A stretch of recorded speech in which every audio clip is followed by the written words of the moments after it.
अगर आप भी साउंड इफ़ेक्ट ढूंढने के लिए घंटों बिता देते हो एंड ट्रेंडिंग साउंड कौन सा यूज़ करें जिससे मेरा रील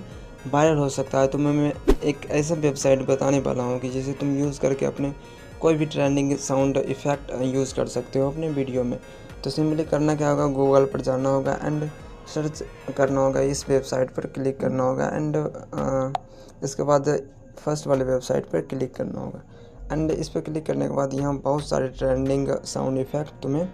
शो करने लगेगा एंड यहाँ से तुम कोई भी यूज़ कर सकते हो। जैसे मैं कोई भी क्लिक किया जैसे ये एंड कोई भी तुम